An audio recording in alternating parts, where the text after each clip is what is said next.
Welcome back to 4 Geeks by Geeks, the place where geeks come to geek out. As always, I am Boser, and this is another Monday night edition of your Geek Out Sesh here on the channel. How we doing, everybody? How are we? I am, again, struggling with my camera, as you can see. So last minute, I had to pull a audible and throw on this other camera because, classic 4 Geeks by Geeks, when you think that you have solved all of the technical difficulties, you didn't. You just didn't. So it's fine. It's fine. We're going to move on and just roll it from here because I'm not dealing with it tonight. Also, got here a little bit late. So sorry for the late start for those in the chat. People like Alec, haven't seen you in a while, my friend. Welcome back. Hope all is well. Out you being a big grown boy. Yeah, work caught me late, so rushed here. But thankfully, my guest tonight is an actual friend of mine, and she knows that I don't have to try to impress her or lie about my professionalism with I do the other guests. She knows what she's got. So hopefully she sticks around. She's still there. Okay, we're doing well. But as I catch my breath, here's to you and your weeks. How have they been? Tell me about them in the chat. Also, answer the QOTD, which is, what's the weirdest award that you've ever won? For me, let's see. It wasn't sports. I didn't receive many accolades that way. But I do have this really cool trophy of these two people dancing. Because, fun fact, I didn't win. I competed in a local Dancing with the Stars. That's right. I'm a star. They were really scraping the bottom of the barrel, I think, that year. And they thought that I'd bring in more money than I actually did, which is why I didn't win. But I think we did have the winning dance number. I got to fall on my ass in the middle of it, but I turned it into a pretty cool backflip. So that's what I remember when I look at this award that I have packed away in some closet. Like, Alec won Best Student in Chorus, and that's just because I was helpful.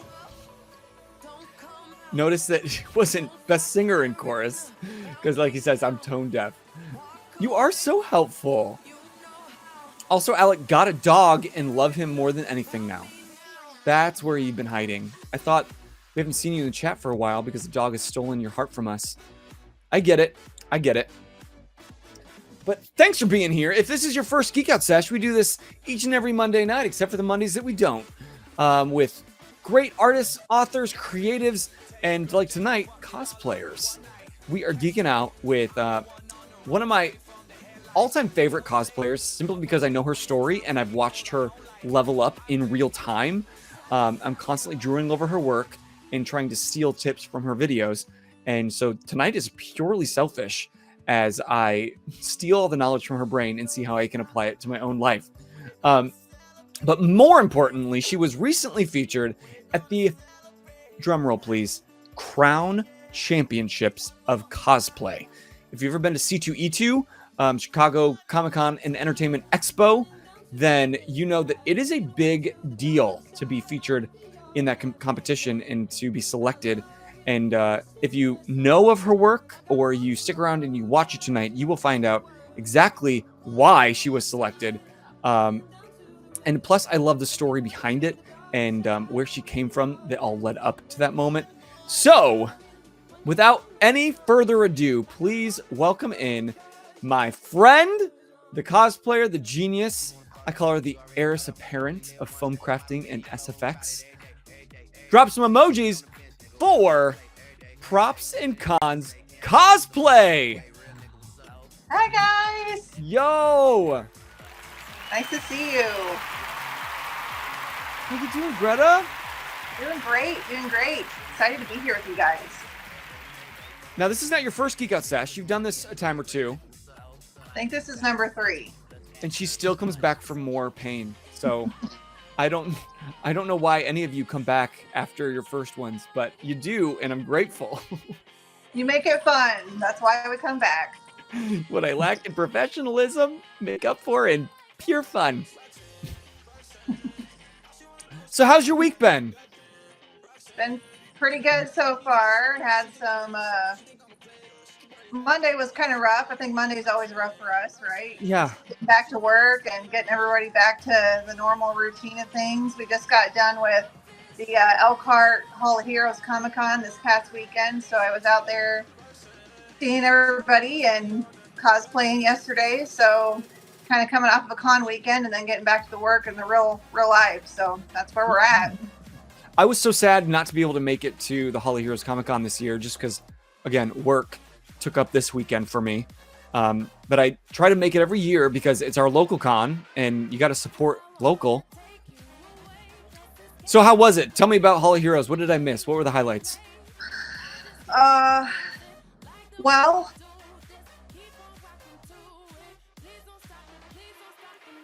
oh no, she's caught my technical difficulties curse. I fixed mine, so I had to go somewhere. She's frozen. She's pixely. She still looks great, though.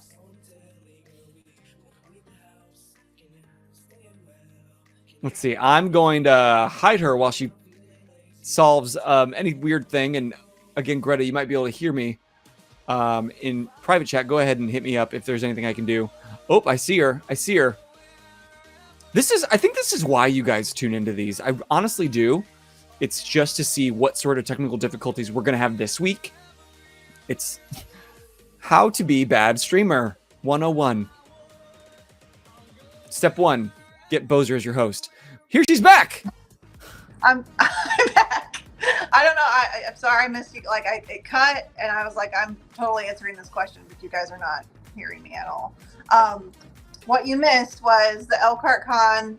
I actually got to sit and watch a cosplay competition versus being in it. Yeah. And that's a whole separate hype, right? Because you get to see everybody that brings out these amazing cosplays. There was a grandfather that did a Gandalf cosplay that he grew out his beard for 3 years, and his grandson was Frodo, and he went up on stage and he went to draw his sword and it got caught, and so he was trying to draw a sword and he finally got it drawn, and we were all like, do the line. He's like, you shall not pass. And it was I got chills. It was awesome. And there was an Inspector Gadget cosplay that won the novice category that was up on stilts and had the rotating propeller with it was incredible, just the level of creativity that these people, young and old, bring to the community. So it was amazing.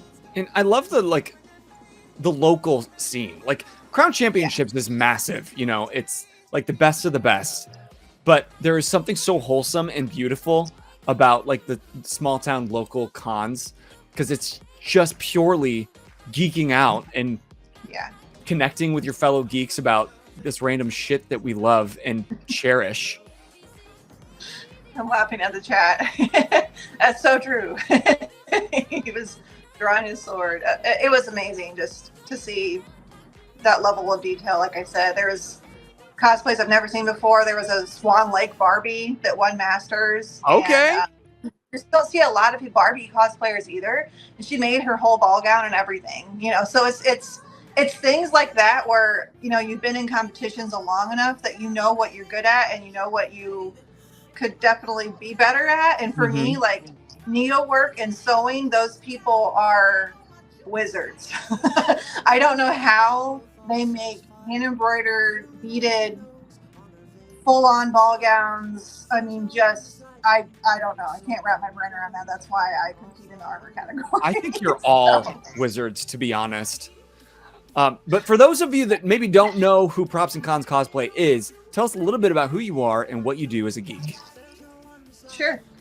So my name's Greta, or Props and Cons Cosplay. I've been cosplaying since 2017. I started cosplay just kind of as a hobby, and it's sort of grown into this really cool way to be involved and connect with people. I went to my high school 10-year reunion, and there were people there that knew me.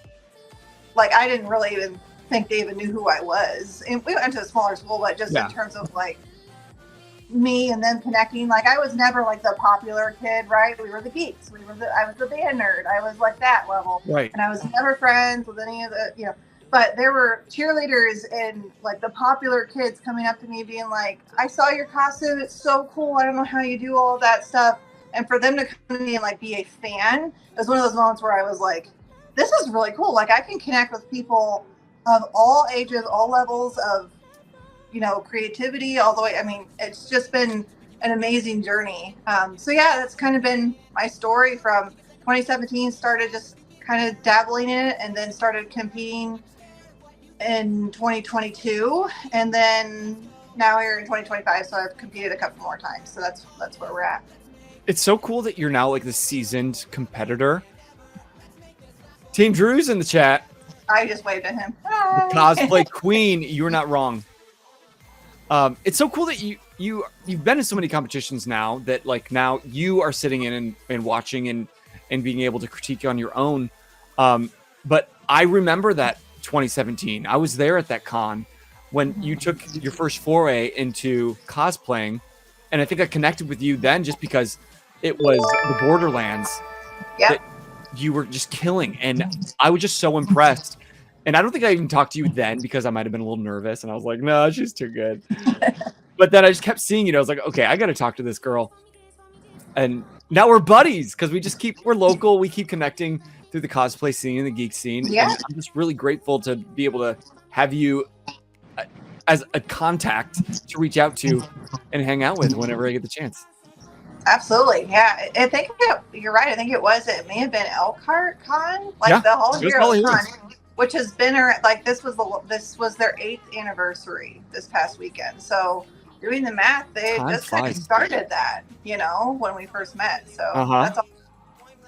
It's wild. And look how much like your skills have improved. I don't want to say look how far you've come because you haven't even reached even close to the peak of what I know you're going to do. But it's just like no matter what you do, you throw yourself into it and you just figure it out. Like talk to those cosplayers that might be at a con and see somebody that they are just so agog and aghast at their cosplay. Because that's how I felt about yours, and that was your first one. So what do those people might need to hear if they are thinking of getting started? Yeah, so the cosplay community is, in my opinion, one of the better ones to be first starting getting into. Like if you're just starting to get into it and you don't know where to go, where to buy certain materials, how somebody did something, cosplayers love it regardless of the level. So if you're, competing, we love it when you come up and talk to us about our costume because we have poured hours and hours. We cannot wait to talk about that to somebody. Right. So don't be afraid to come up and talk to us and be like, oh my gosh, like, how did you make that? I still do that at every competition that I go to, every show I go to, because I'm like, oh, okay, I've never seen anybody make something like that with that material, or what is that? And then it just continues to grow and expand upon that in terms of materials or how certain people made certain things. I find myself watching tons and tons of YouTubers that are just, hey, I made this and this is my hack for this, and I like file it away in my brain, like using cinnamon for a rust effect on a prop. Yeah, like I was like, what? Like I saw somebody, I think it was Scarred Me too, who was one of the crown competitors. Zach is his name, and he did a Dune cosplay and was talking about doing the weathering with the dust of, and so he used like a tacky glue and then went in with cinnamon to kind of create that gritty rust color. And I'm like, well, I think it would smell great. So there's that. Right. Might smell like a gingerbread man walking around instead of plasti dip or hot glue or whatever. So yeah, Zach is next level as well, just like you. He's been a past guest. Strange enough, I think of him all the time because anytime I open Instagram on my computer, when I put Insta, it just takes me to Zach's profile. Oh. So I see it all the time. Anytime I have to open Instagram, he's the first one I see. And it's been really cool to just see how he improves.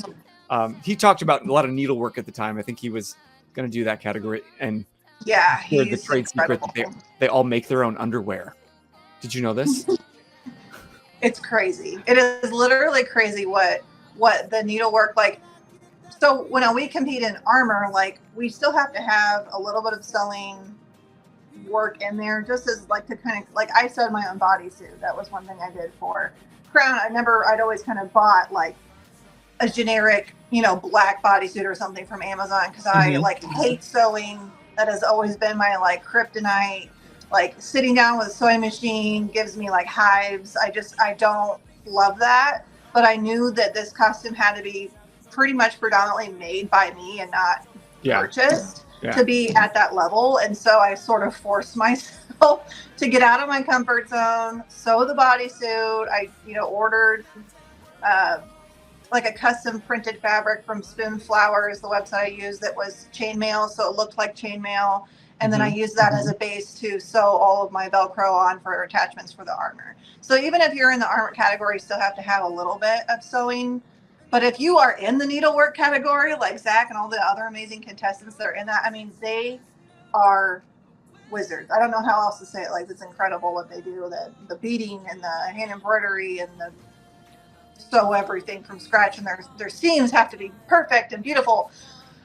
Don't look at my seams. And my seams are probably fine. Like I did really work hard on my seams this time around with all of the she's got like a hood and she's, she has different fabric pieces that everything was double hemmed. And I had to learn how to do that, whatever. But, I focus more on what I enjoy. And for me, it's making things that aren't metal look more like metal. So making armor bits out of foam, Worbla, 3D printing, any of that kind of stuff. That's where I get most of the excitement out of cosplay in general. So I focus on builds that incorporate a lot of that, but I'm learning as I get farther into the competition world that you can't be really good at one thing. You have to be great at a lot of different things. You have to come in and show that you have skills in every single little bucket and then bring that to a fruition of a costume.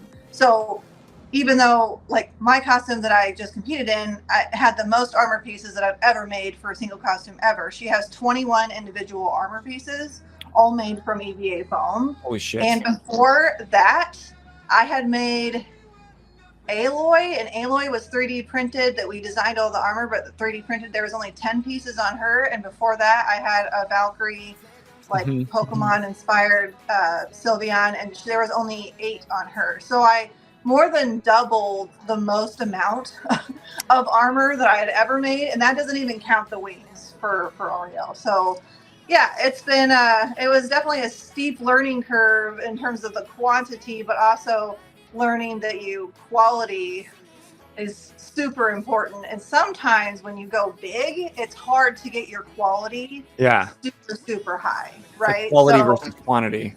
Yeah. So I learned a few things, and I've got some big plans for next year in terms of competition pieces and things like that, which I'm sure we'll get to later. But I learned some lessons there, but I felt a lot of growing pains with this one because it was like I had this idea that I wanted to make this giant costume. She's always sort of been on my list, since like 2018, maybe 2019. I've wanted to do a Diablo cosplay, and so it was something I've always wanted to do, and finally I felt like my skills could handle it. And then you get into it, and you're like, "Oh, there's a lot. She has a lot of armor." That was my question: is what about Ariel made you want to say like that one's the next one?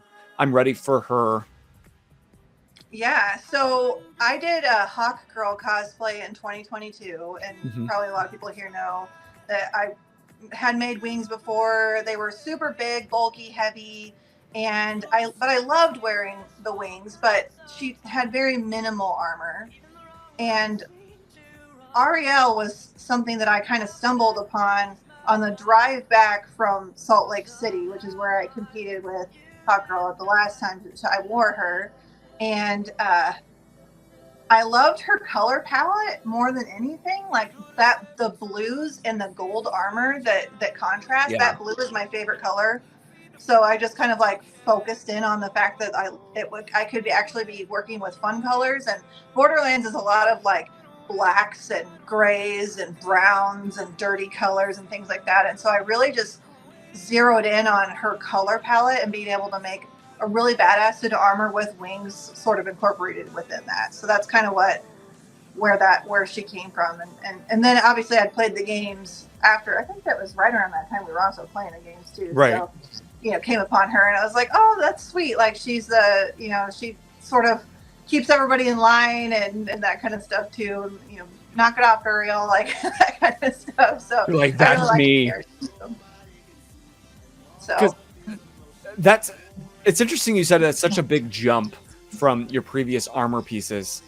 When you started Ariel, did you know that the Crown Championships were the goal? Or was it just like along the way as you built it, you thought, no, they were the goal kind of from the start.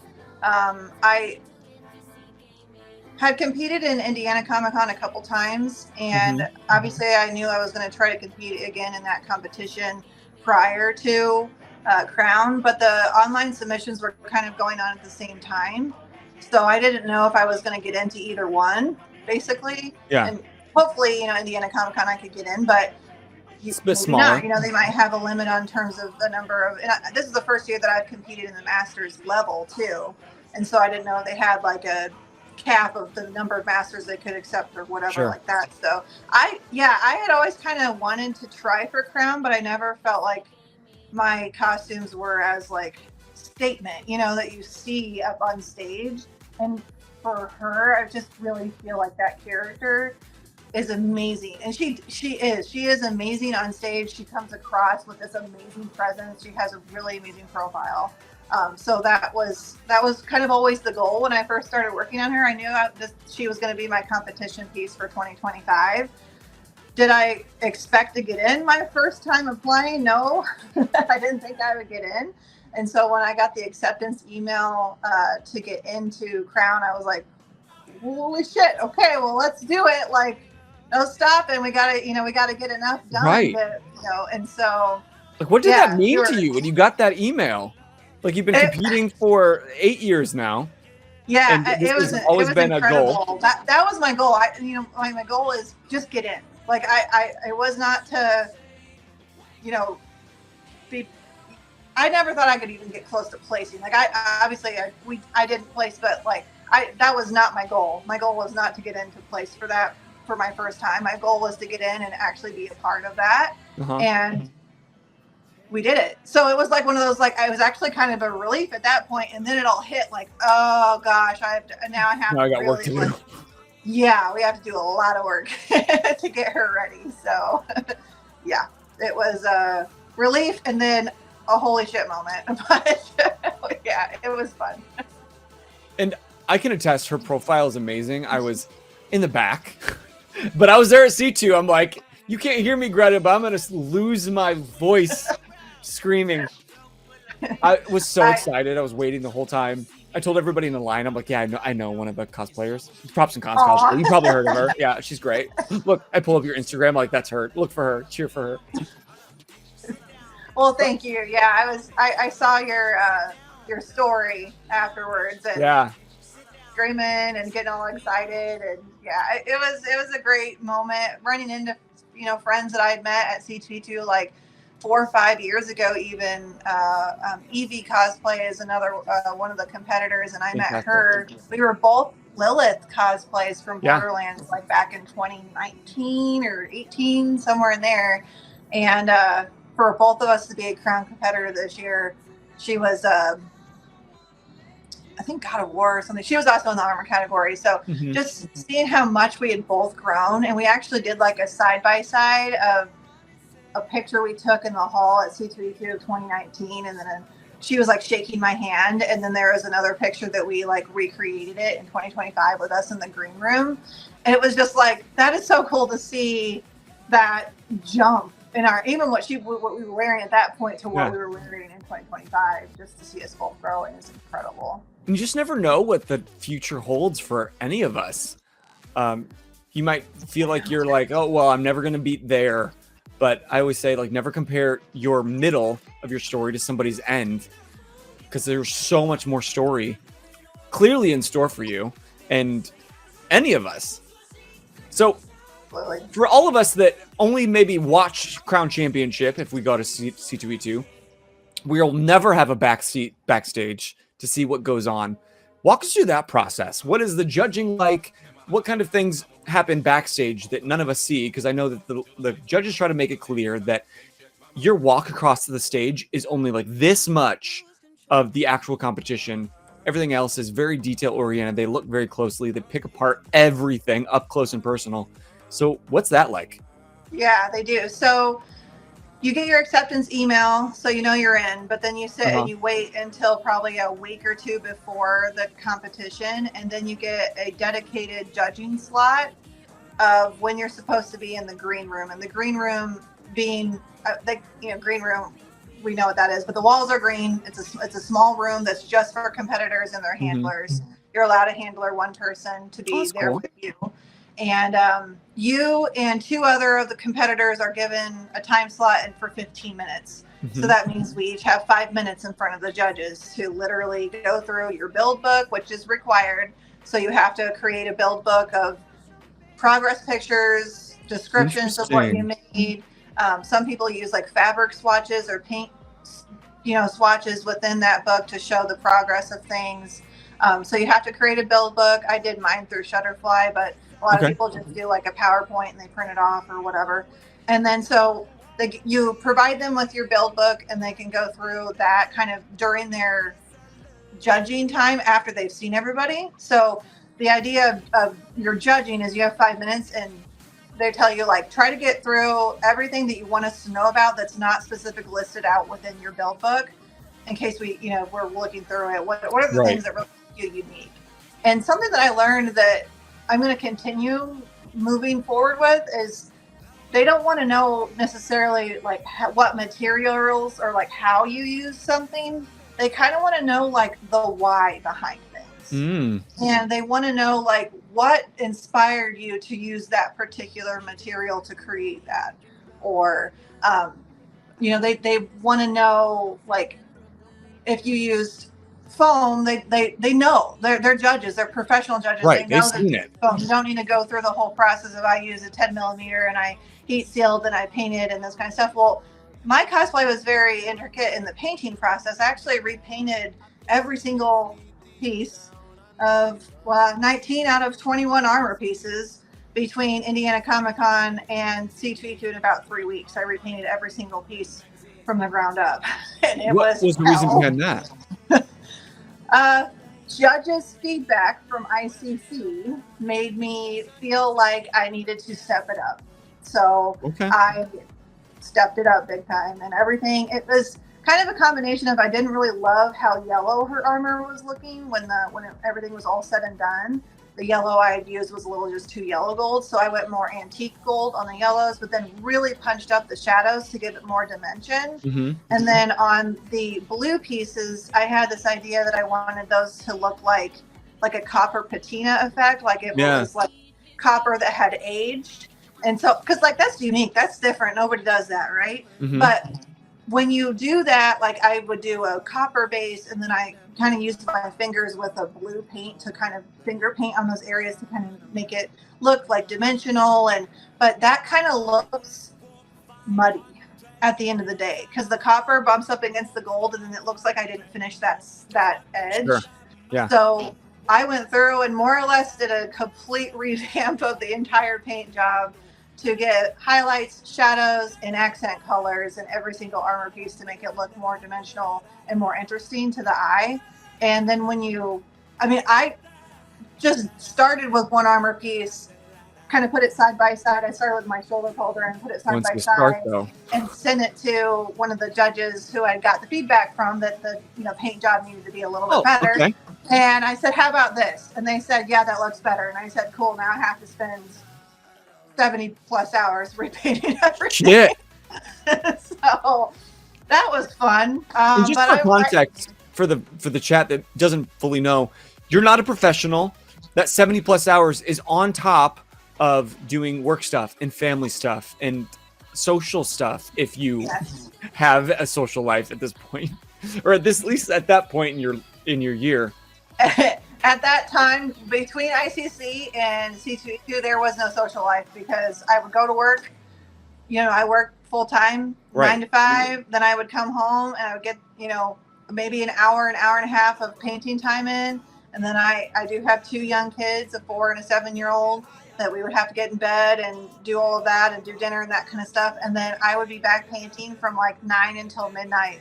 And it was a nightly, daily routine for 3 weeks. So I was like, I am so tired of painting, but everything needed to have that additional touch because I wanted it to show better on the stage, and it totally did. But it was one of those moments where I was like, just grit and bear it and get through it.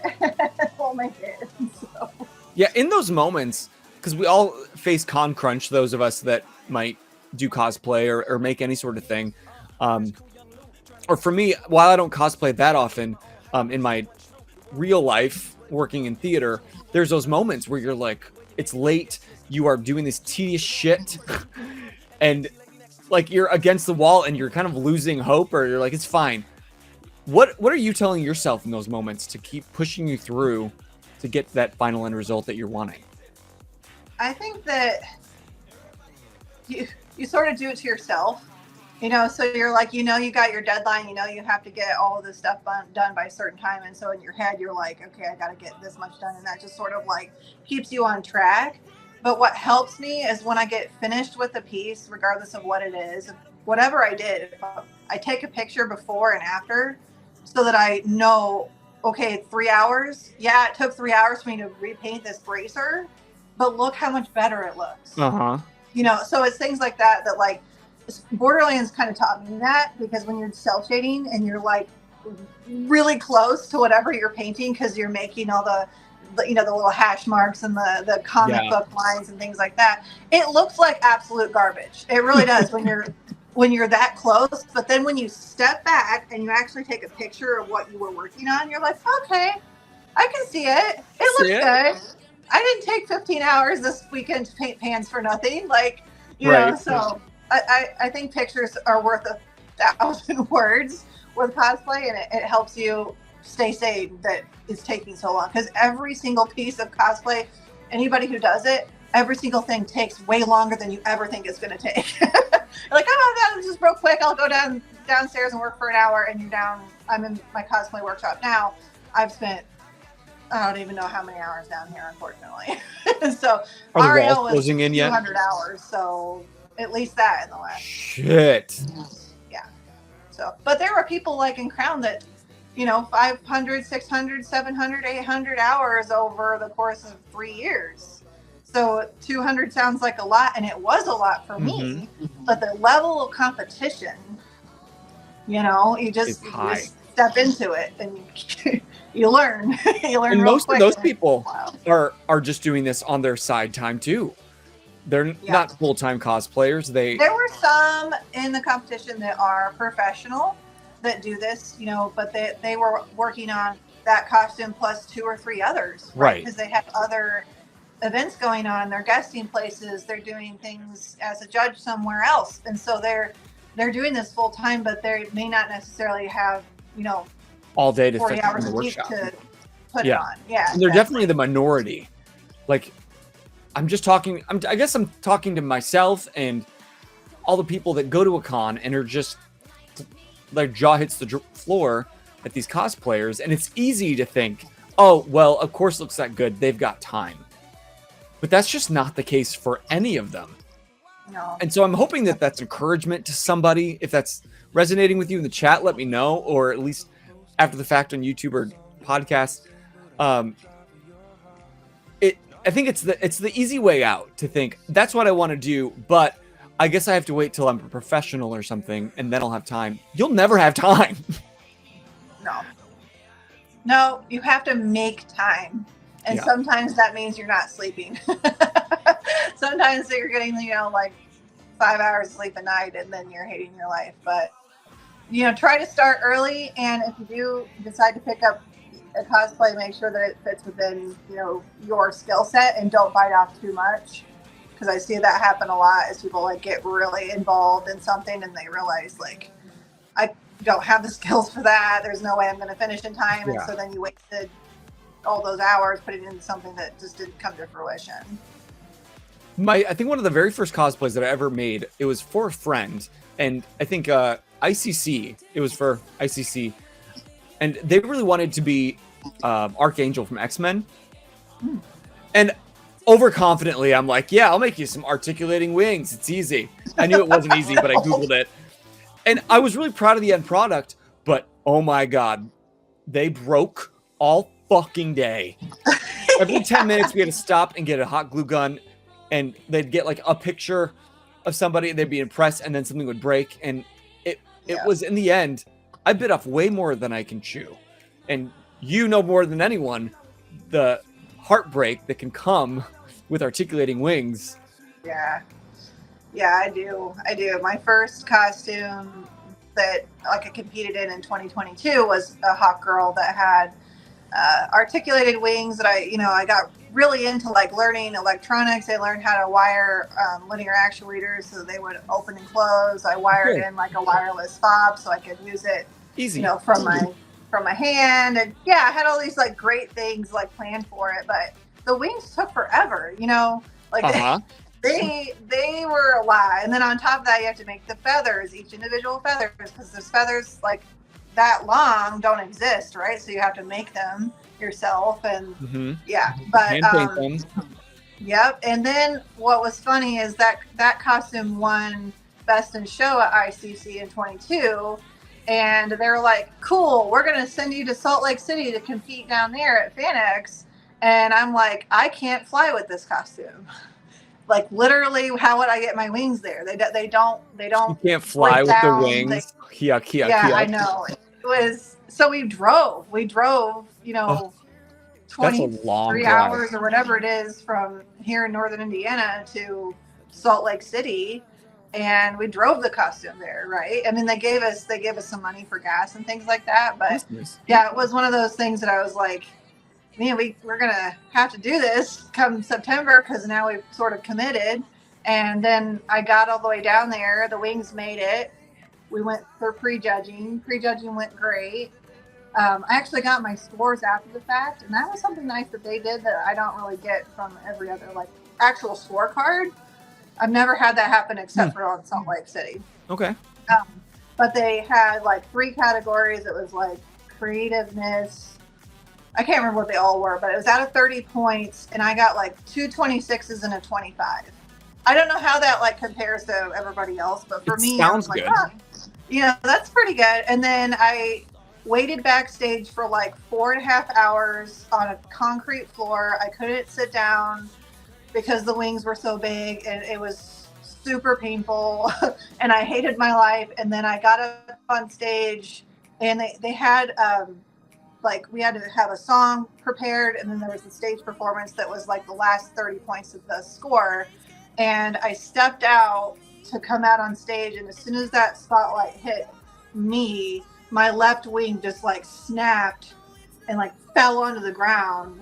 And I'm like, I don't even know what to do at this point. I grabbed it, like held it up during my like minute that I was supposed to be up there.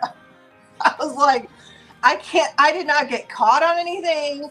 I don't know what happened. Out of all the times that I had, it was the spotlight. Never thought that would have happened. And just for that to happen at that time was just devastating to say the least.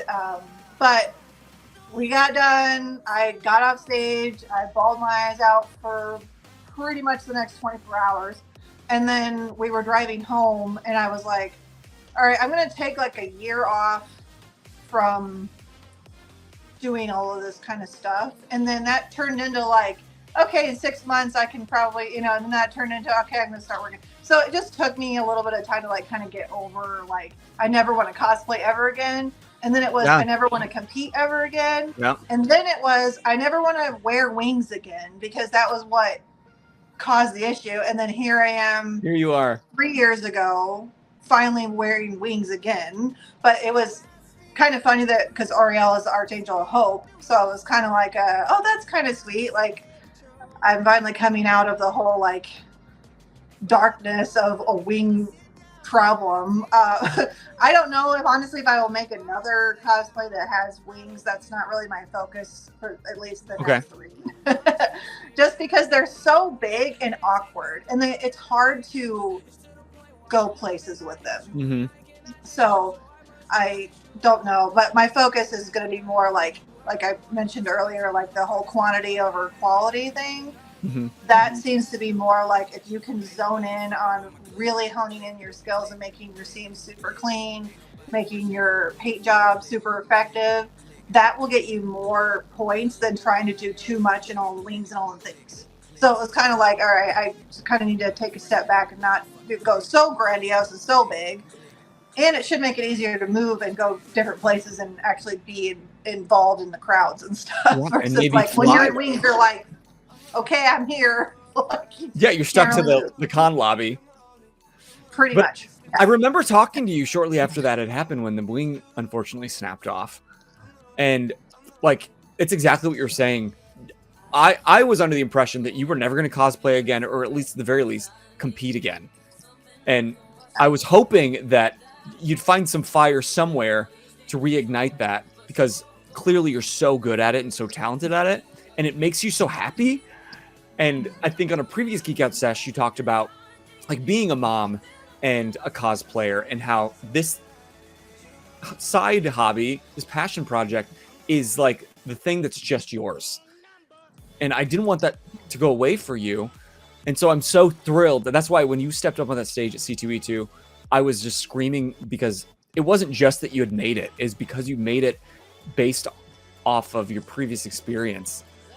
So I know it might have been shorter than you first thought it was going to be, that like dark point of never doing it again. But how did you pull yourself out of that? I think that the cosplay bone is just so like ingrained in me that like now I can't watch a movie, I can't watch a show, I can't play a video game, I can't read a book without connecting with a character on some level that I'm like, I could make that. And so it's just so ingrained in me that I'm like, I love fandoms, I love pop culture, and I love like certain niches. Video games is a huge thing for me. Most of my cosplays are video game cosplays, and just connecting with the character on a certain level, and you're like, oh my god, like my upcoming one for next year is from Baldur's Gate 3, and she has an amazing armor set that I've wanted to make just because it's beautiful. It's a silver plated armor with like rubies, and she carries a great sword, right? So it's things like that. Lae'zel from Baldur's Gate 3. Yeah, she's like the Githyanki warrior. Yeah. So amazing. Really excited to make her armor and do some 3D printing and do some Warbler sculpting on different details and just things that I've seen like other people do, certain pieces of things. I'm like, oh, I could kind of use that for Lae'zel in these different ways. And so I think I don't know if I could ever really completely get out of it completely. Like, I think the older that I get, the harder it is on my back and my knees to walk around a con all day. BioFreeze really helps, by the way, and make sure you take your antibiotics and all the things to keep you healthy.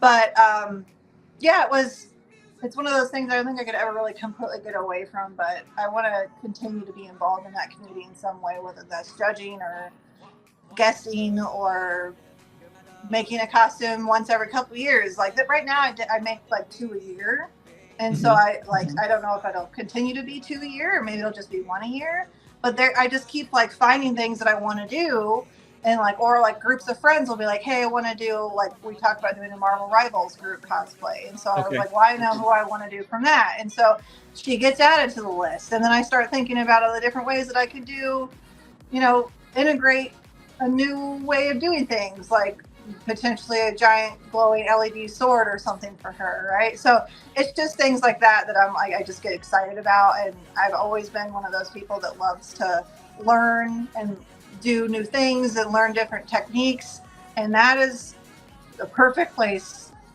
for cosplayers because there's always something new. There's always the new way that you can do something, and then you can get more creative and think outside the box, and that's exactly what I love about it. And that's what I've been so impressed with watching your journey is like it started off with just like cell shading and painting, and then it was foam crafting, and then it was wiring and all the LEDs. And I'm super impressed by your foam sculpting, like with foam clay. That's one thing I haven't played with. And in the theater side, they're like, well, how would you even do that? And I was like, well, there is foam clay. I've never used it. I would have to reach out to my friend Greta. And she might have to give me some tips to help skip a couple steps. Yeah, foam clay is one of those things that, like, I'm still sort of new in sculpting too. But I've learned that not all foam clays are the same. So different retailers, they act differently. Some need a little bit of water when you're sculpting. Some don't need any because the moisture content is high enough. And they have a shelf life. That's the one thing I've learned. I'm like, oh, I bought this thing and just, to kind of put into a mold, right? Like you could put it into a silicone mold and then let it cure, and then that's your foam piece that you can attach as like a detail, right? But if you opened that thing of foam clay and then you stuck it up on your shelf for a year, it's not good anymore. It like dries up, right? Like Play-Doh. Yeah, it gets like, it doesn't stretch. So if it's not stretching and it's just breaking, it's no good. You're gonna need a new one. So what sort of skills with the Ariel specifically did you feel like you up-leveled during that process? Well, like I mentioned, it's the first time I've actually sewn on an underbody suit. Like that was, for me, like, oh, I hope this is going to fit. I only ordered 2 yards of fabric, so I did not have really room to screw up. and that was actually like a printed fabric too, so you had to make sure everything was kind of lined up in terms of where like the links of the chainmail were lining up. I installed an invisible zipper, learned how to do all of that. So that was like my first, like, you got to make that.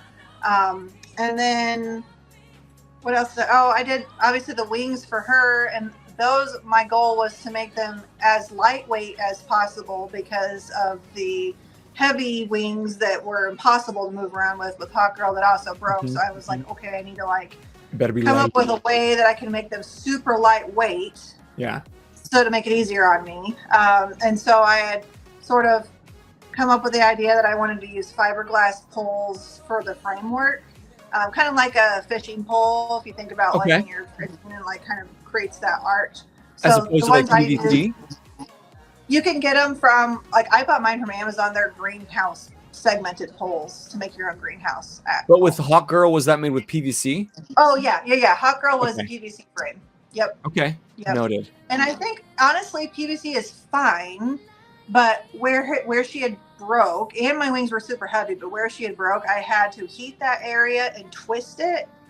And I think I may have just twisted it too far. And, like, retrospect, could I have done like a 45-degree coupler? Sure. Probably, right? So fast forward to now, I'm going to compete as Ariel one more time at PopCon at the end of June, and my one wing broke already. So I'm remaking a new set of wings, actually out of PVC pipe again right now. A whole new set you have to make? Yeah, but this honestly should not be as complicated. Because I'm doing some fun stuff with LEDs. I learned how to do like a wireless controller and do light effects versus them.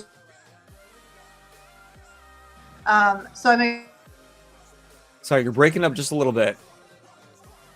Can you hear me? Yeah. You said you're learning how to use wireless LEDs so that you can control them versus what? Versus just having them on.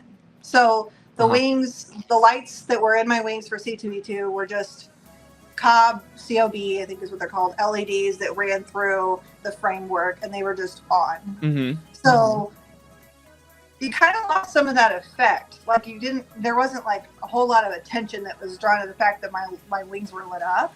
So my idea was, if I can figure out a way to get new LEDs, ran through a new framework, wire them through a wireless controller that does like the WLED effects and figure out that kind of stuff, that might give me more of a presence and draw more attention to the fact that they're actually lit up versus just them like being on all the time. So yeah, I mean, it is a whole new set.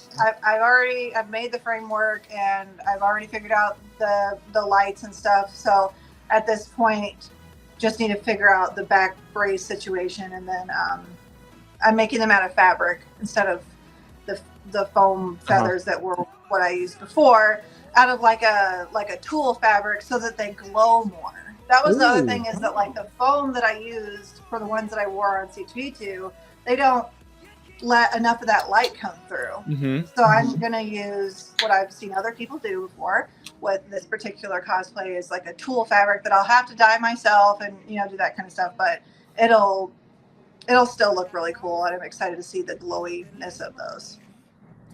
Yeah, because if it's foam, you basically have to create any light with the lights, but if it's more translucent, it kind of lets that light spread a little bit more.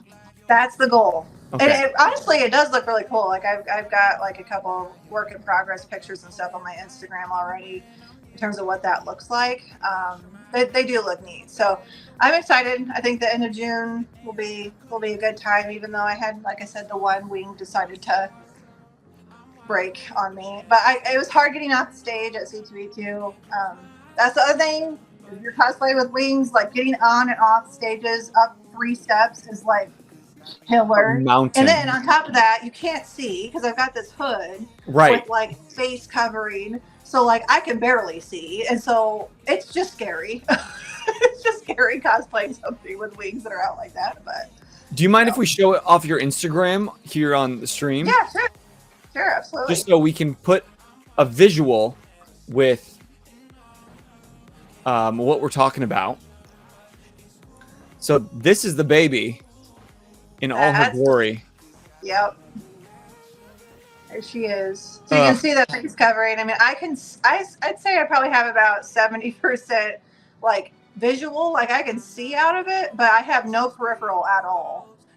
And so, because of the hood, you can't see through that. So I have no idea how far those wings go out. Like it's easy to get caught on things, which is what happened coming off the stage. Like they stick out probably another 3 feet tall, another 3 feet to each side, 6 feet diameter or wingspan. Yep. Ooh, but is this before or after you did a repaint? That is after the repaint. I am loving all this detail around the screws. Straps are new. I added those straps after the fact. The little leather straps there. Yeah, I added. Yeah. My favorite thing, my painting world is painting wood to look like dirty wood. Like, but painting scenery to look like old and gritty is like my favorite. So this is just scratching every itch that I have looking at it, like where the dirt and grime just kind of gets in those crevices. DSB's dropping some fire emojis on this. And so this is the chainmail fabric. Yes. Yeah. It looks the like ones chainmail on my thighs are actually EVA foam like strips that I wove together. I have some of them right here in front of me actually. Oh, what? So yeah, this is little tiny worms of like 2 millimeter foam that I spent copious amounts of time weaving together and then painting to kind of create that shiny effect. That's what are you talking about? Weaving together? How do you weave foam together? I wish I had a something that wasn't already woven. Hang on just a second. Because you're in the cup. She's just like, oh yeah, I just take foam and weave it like thread. Like I'm looking at this, and how you got it to match so perfectly. First of all, okay, I'm going back to you. Lots of time and effort. So we made a cut file with the Cricut maker, to create a lot of these little tiny like curvy worm things. I don't even know what you would call those. And to weave them together, you just had to go through where they're trying to start to see, but starting to put them into the sides. Holy of those. Fucking shit. Yeah, they were all woven together and then heated up and stretched out to kind of open that weave a little bit to get that. DSB says just casually being a badass. Yeah. This is, I think, honestly, the chainmail was the first thing I made for Ariel back in October of last year. would have been the first thing I made. And then I got under the wings, did those for a couple months. What? So, like, I don't feel worthy to be your friend. Like, you just casually meet her at a local con, and then a few years later, this is what she's doing. So don't shit on any cosplayer you see at cons, people. everybody is incredible, and they're Yes. just the level of detail and work in everyone's costume is always blows my mind. Ugh, and here's the hot girl. There's the hot girl. Yeah. Miss her. Miss her. Rest in peace. Miss her. R.I.P. hot girl. Yeah. But I just love, like, every little thing you work on becomes a stepping stone for the next. Like, you're always learning, you're always growing. Always. And that's why it's so exciting to watch your journey. Like, truly, you are one of the most, you're like one of my favorite cosplayers to watch, because I just know the next thing you're going to make is that much more crazy and absurd and amazing. But you don't just take like one step at a time. You take like 20 steps forward, and then 20 more steps forward, and then 40 steps, like exponential. Yeah, if you scroll down a little bit, I think there's a side by side of one of the. Keep going.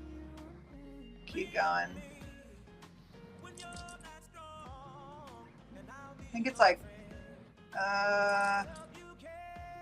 Oh, never mind. You passed it. Go back up. I passed Go it? back up.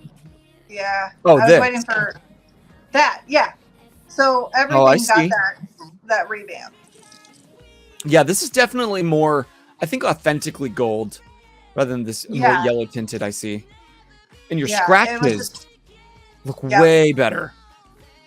Every armor bit. Yeah, there was even little silver highlights in all of the scratches too on the edges and stuff like that. So everything got a total revamp. Yeah, I can see why you took the time to do it, because that is like next level. It was worth it. Yeah. In the end, it was worth it. And it was kind of weird. It was kind of like cell shading with Borderlands a little bit. Mm-hmm. Like, all I needed was to add like the comic book lines, and it would have been a Borderlands piece because of all of the shading and stuff that went into it before we got to this point. So. Look, she's so proud. Where are we right now? Like over here? I'm like pretty much right where we're at. Like, I guess in this picture, I'd be like right here. Like, okay. To my left. Yeah. Just doing a digital map of your house. Don't worry. Don't think about it. And I'm just never going to stop gushing about you. Because again, like, you were a mom of two, you work full time, and this is evidence that when you pursue your passion, was there ever a moment like in this journey, like maybe rewind to the start, where you're like, nah, it's not for me. I'm not worthy. I'm not good enough. Like, I'm too busy. I'm just like, a mom. I did take a break between like 2018 and like not much of a break though. Like, cause like I was like, no, I need to focus on, I'm a mom now. Right. So my firstborn was born in 2018. Sure. So I was like, you know, really focused, and that is a hard transition to go from not being a mom to being a mom. So, you know, it took some time to get used to that, but then I think I just missed the general camaraderie and like spending time with friends. And I've got one of my really close friends from like elementary school. She and I kind of focus on doing group costumes and stuff, and I'm, you know, miss spending time with her. And then I got more involved locally, you know, with the local group up here, and met a whole bunch of friends that way. And so you just keep on going with it because of the people that you meet and the relationships that grow out of making things together. So it's just hooked me. I can't get out of it now. Clearly, now it's got you in a chokehold. Speaking of local, like, is there anything? I know we talked once, and feel free to steer this in another direction if we need to. But you starting to develop something a little more local. Was there any more headway on that? Yeah, there's a group that we've created that's local to like the Michiana area.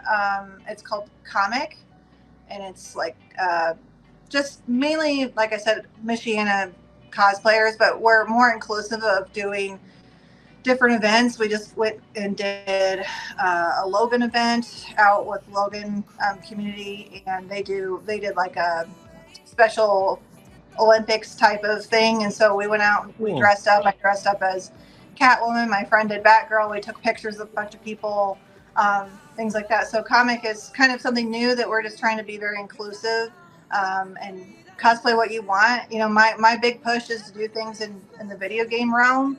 And we really felt like we didn't want to do just like, you know, DC and Marvel. We wanted to be able to do, you know, my friend Gracie does Beetlejuice or different avenues and not just the comics and the superheroes and villains and stuff like that. So it's more inclusive and it's more things that we can kind of create. So that's kind of just started taking off. There's a Facebook group that we started, and we're posting events and things like that. We do private events, private birthday parties, things like that too. So if you've got some character that you really want to come out, you know, to your Spider-Man or whoever, come out to your kid's birthday, we do those.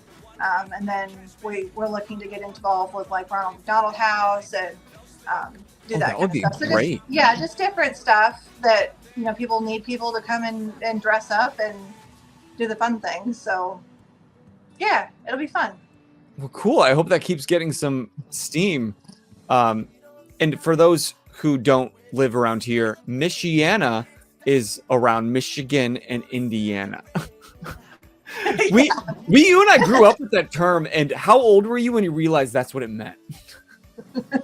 Well, I grew up in Indianapolis, so you did? I came up here for work in 2014, and so So. I was born and raised in this area, and like I just heard Michiana, and like I don't know why I never had took the time to process what that meant. I was like, oh, Michigan, Indiana. It's just one of those words you hear so often in your life. So like the northern Indiana, southern Michigan area.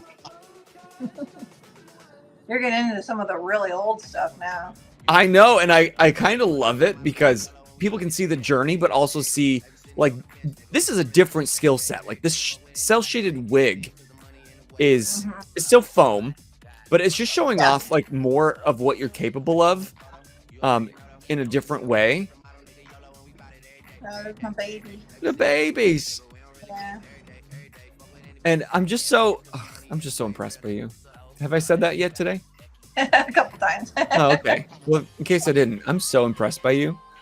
I appreciate all the love and support that you guys have given me over the years, and love being involved. You know, so any way I can help, I love helping people. Like if you've got a particular costume that has been on your list forever and you just don't know where or how to get started, that's like those are some of my favorite conversations with people, is to try to, I probably would do it like this, or you know, maybe I've seen somebody else do that. Like I have a friend that did a Sylvanas Windrunner and just placed out in another competition in Texas. I think it was in Dallas. And then I had somebody else that said that, I want to do a Sylvanas, but I wouldn't know where to start. And so I just kind of connected them, because I'm like, she just did it and she has perfected this costume. It's the second time that she competed as her. And this time she took in first place in her category, you know, so she just worked through that. And so like knowing people who have done that character before, that's super helpful, because you can go and pick their brains and figure out what they did. I do that a lot. And I love being at this like nexus of geeky creatives that I don't know anything, but if I need to connect somebody, or if I need to find out something, I've now had this awesome network of people like you that I'm like, well, I don't know, but I can find out, because I know a lot more smarter people than me. That's one thing that was kind of a surprise that I was not expecting as being a Crown competitor, is there's a group chat of Crown competitors that on Instagram and previous Crown competitors, and sometimes the judges are in there too. And that is the place to go when you have a question, because people are like there's like over 100 people on that. Oh, that cool. will, you know, and probably most of us probably have it muted because it goes off every single day. Yeah. When I first got added to that, because I found out I got in, and then I told my friend, because I knew she was applying, and she got in. She's like, "Hey, do you want to be added to the group chat?" And I was like, "Yeah, sure." Then I got added, and then my phone like was blowing up so much that it was dying halfway through the day. Like, that's how like active that group chat was. It's a little bit less now that we're not, you know, leading up to crowd, but that was the place to add, because if you know, like I thought about maybe doing embroidery for this thing, but I was like, I've never done it before. Like, I'm going to do an arcane cosplay, and I want to do the Vi, like pit fighter, like stuff from season 2, and she's got like a two-headed dog on the back of her jacket. Yeah. And I was like, do I paint it, or do I try to like learn a new skill and do embroidery? And it's like this big patch, like this thing's gonna be like this big. Yeah. And they're like, I wouldn't do that. I would either pay somebody, just buy the patch, or like, because it's just gonna be too much work, or just paint it. So I'm probably gonna paint it. But you know, it's things like that. I was like, oh, you can bounce all these ideas off these people that actually know more about the mediums and stuff that you don't work with. So that was like a happy accident. Club now. What'd you say? You're in this really cool exclusive club. I know. It's kind of fun. It's kind of fun. All the greats and stuff, and who and. Well, you're now one of those super greats, and I hope that you're receiving all kinds of praise, and your follow count is increasing in a positive way. No trolls in your DMs. Have you reached that plateau? Oh, we lost her. Or momentarily. Maybe gone. She's not gone. I'm gonna hide her while she comes back. Oh, she's back. She's back. Seriously, I cursed you. I cursed you. It's never my guest. It's always me.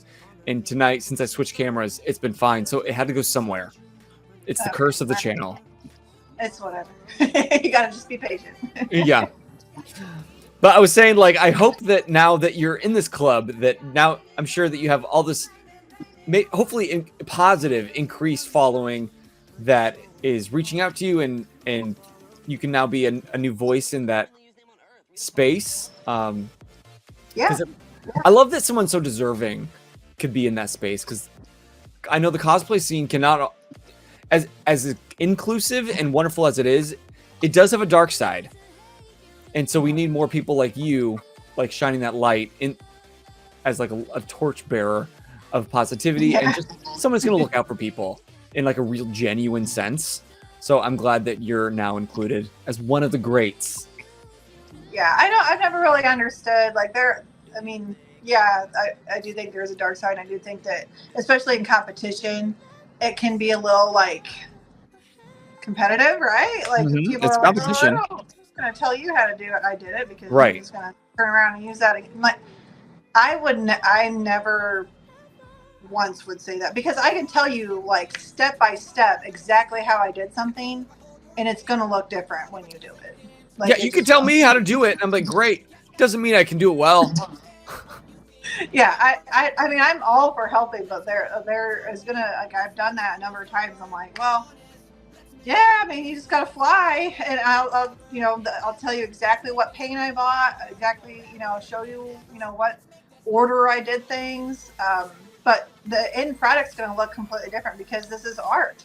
It is. So what I make and what you make are gonna be different. And like the interesting discussion here is, because of our access to YouTube and Google and ChatGPT, how to teach us, and we're all learning things so much faster than we used to. It's almost like we only, maybe the mass, I don't want to say mass, but there's a large chunk of people in any community, but specifically cosplay community, that think that your skills are, or like your end product is only the results of the skills that you were able to accomplish. It takes out the fact that, like you said, it's art. You would do it so much different than I can do it. Like, we can use the same material, use the same process, but it's going to look different. And I think maybe there's an insecurity in that, like knowing that if I give you the tools that I used, that I'm going to be insignificant, because they forget that it's they still have heart in the art. You know what I mean? Yeah, there's a lot of that, and patience and time, and Time. sometimes it's just kind of like, do you have an eye for it too? You know, in terms of like knowing where I should be adding additional highlights and lowlights and color theory and things like that. That like, there are plenty of times where I have a friend that I met. I've never met her in person, but I've known her for a very, very long time. She's another Borderlands cosplayer that lives down in Florida. And she is my go-to person. Like, even through creating Ariel, I was like, does this look stupid? Does it, do you like for the accent color? Should I go more cobalt? Like, because we were trying to like figure out what's the best like accent color for those blue pieces to make them look kind of glowy and ethereal. Yeah. And because of the yellows in the armor, we were kind of thinking purple, but I don't want to go too purple in terms of the color. And so like we were talking about, well, I was like mixing paint and then like sending her a picture of it being like this. And she'd be like, oh, do you have like a magenta that you can, and so stuff like that like we get really into the weeds in terms of like, but you need somebody like that. You need somebody to be able to like look at something that you may not feel comfortable in what you're choosing, that as a third, party completely outside of the whole scope, to look at it with fresh eyes, because there are so many times that you've spent hours and hours and hours and hours looking at the same thing and you're like, does this even look good? Right, or does this look like garbage? Yeah, it's hard to see the forest for the trees when you were looking this closely to it. Yeah, so true. So true. But that's why you need your friends and your community, to bounce things off of. And really the cherry on top of the cake when I was doing the whole repaint was like posting progress updates on my story and seeing like all the other crown people, like cheering you on and saying that looks so much better, and like actually doing all the things. I'm like, okay, it's landing, so we just need to just focus and get it done, and spend 70 more hours painting, but it was worth it in the end. And the people make it better, because then at the end they're like, I'm so excited to see this all come together in person. And then as the cosplayer, you're like, me too, because I don't know what this is going to look like. Yeah. until we get there. So. But I love that you incorporate like that idea of community into the cosplays that you create. You don't have like that, no, this is mine, no one can touch it mentality. Like, what we're seeing is an amalgamation of not only your skills, but the skills that you've borrowed from your friends and from fellow cosplayers. And like, that's at the heart of cosplay. Like, I think it was born out of seeking a community. People were excited about characters and wanted to just embody that, and found other people that want to do the same. And I love that like you put that at the forefront, because I think that's the thing that sometimes gets lost with especially competitors and professionals. That's not a blanket statement, but we all have heard of some people like that. And we have to come back to the roots, realize this is a community. This is just something that connects us all. Yeah, absolutely. And it's more fun that way too, right? Yes. You could really just geek out with your fellow people, and we need that. Like I wore this costume over here. That's Aloy back there. I wore her this past weekend at Elkhart Hall of Heroes Comic Con, and there was a girl there that said, I've always wanted to cosplay Aloy, but like I've never known where to start. And I said, well, what skin are you thinking? Like, if you do you want to do like her Nora Brave, like beginner level 1? Do you want to try to do something like the Shield Weaver armor that I'm wearing? She's like, I don't know anything about LEDs. I don't know anything about wiring. I'm like, neither did I. All of my lights are hot tub lights. They're like lights that you can put submerged in your hot tub. Yeah. So we, all of my armor is 3D printed and designed, but we design them around the radius of those hot tub lights so that there isn't any wiring, because I didn't know how to do that at that time. Right. So I'm like figuring it out, but I'm not afraid to tell this person who's aspiring to do an Aloy that I use hot tub lights, because it's probably gonna, if she decides to do that, then good for her, right? Like, there's no reason that we have to hide secrets or anything like that. But and I bet that if someday down the road she like really takes off and becomes this big cosplayer, like you're only going to be applauding that. Absolutely. Because Yeah, you've seen and like that journey and you know what it is. Right. Like, that'd be cool. Like and so for Ariel, obviously the one that I wore at C2E2, the original inspiration for that, the cosplayer that I saw, you know, when I Googled and found the first picture of the cosplayer, is Tiffany Gordon cosplay, who was in C2E2 this year as a competitor.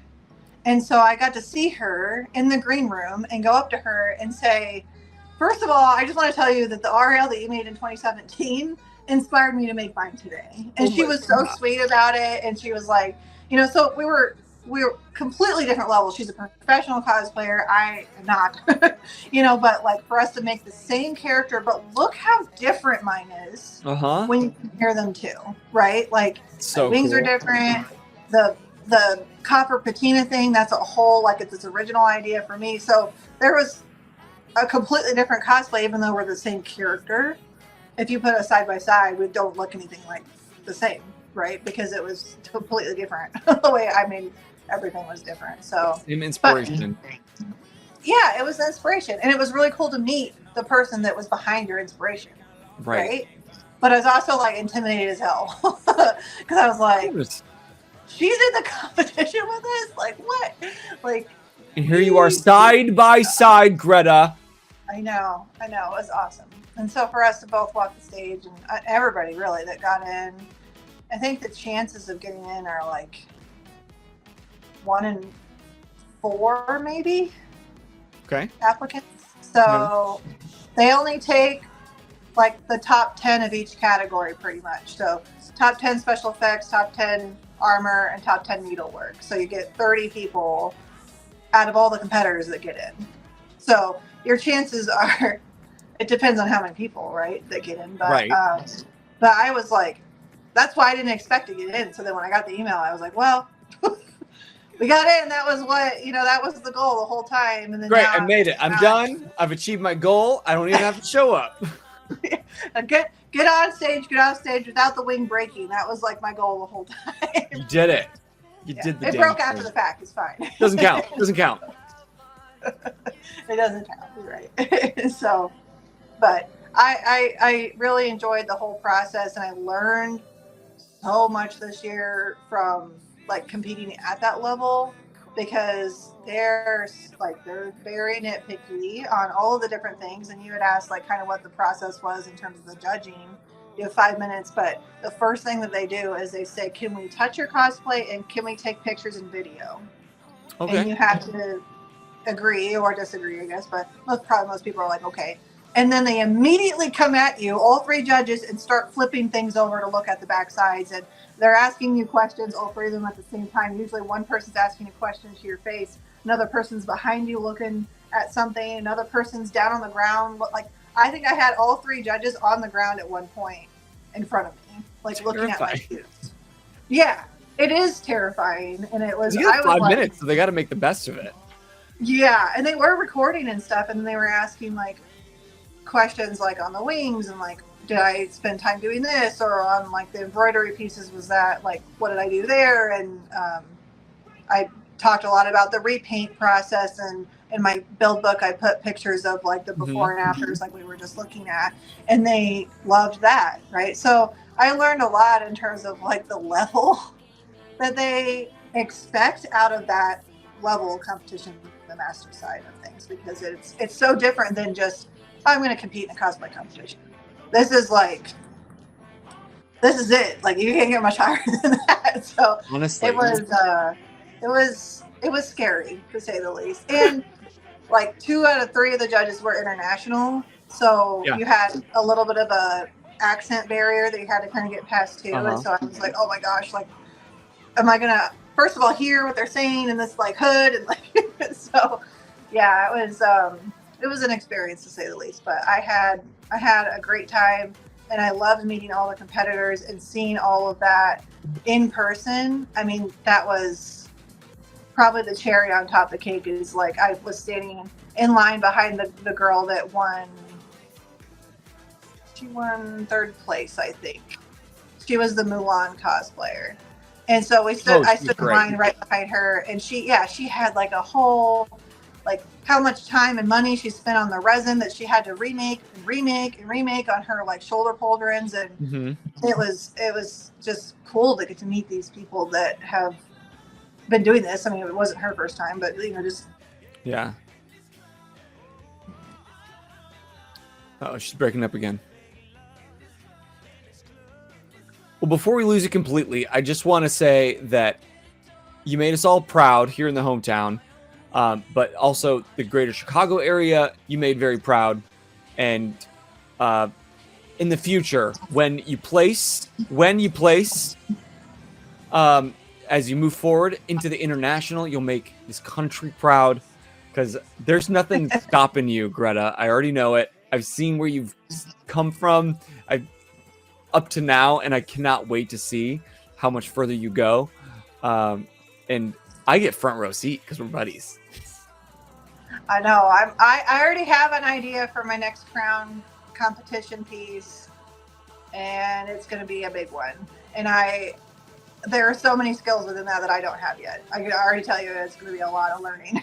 You'll figure it out. You always do. It'll be really neat though if we can pull it off. So I'm excited. And you inspire me without, I don't often tell you this, but like whenever I'm up against a new project in my theater job, like with the sets and stuff, I just kind of, sometimes when I'm like, I don't know how to do that, I take a second, I think, neither did Greta. She can figure it out. She's smarter than me, but I think I can still maybe figure it out. And a lot of the times I feel like it's when you're trying to go to bed and it like just comes to you, you know what I mean? Like you're like, oh, what if I did that? And so it's I guess like the ideas pop into your head when you're just trying to like relax, and you can't because you're thinking of like your project and things that you're trying to accomplish for you would be when your plays are going to begin and you need to actually have it ready, right? So it's like that. Yeah. Honestly, it's in the shower for me. Strangely enough. Then I take like a 30-minute shower. I'm like, but I had planned it all. I got all my ideas done. And then you got to go do it. And then we go do it. And we're clean and very relaxed. Greta, thank you so much for coming on. Of course. I'm so glad that this could work. Sorry again for the slightly late start and chaotic start. But good thing you can love me through it because we're buds. Yeah. Everyone joining us tonight, thank you for joining us for another Geek Out Sesh. We'll keep this up on Monday nights, except for the ones we don't. And if you haven't already, make sure that you go use Command Props. Go follow Greta on Instagram. Follow her journey. I'm not kidding. It's going to be one that you want to watch, because if there's a cosplayer in your life that you are drooling over and you're inspired by them, she's going to replace them eventually, if not already. Just because, you have this incredible zeal for what you do, even when you're up against the wall and it feels like you're never going to do it again. Something calls you to it. And because of that calling, that's how I know that you're going to be forever great. It's her, like Team Drew's Basement said. Her. But all of you stick around for the raid. We're going to Elspeth. They're playing something. Tainted Grail. And join us again. But until next time, I'm Boser. Who are you? Props and Cons Cosplay. And you just keep, do you remember? Geeking out. Geeking out. Yes. We didn't practice that. We didn't. Didn't even practice. Didn't need to. I remember. Good night. Thank you guys.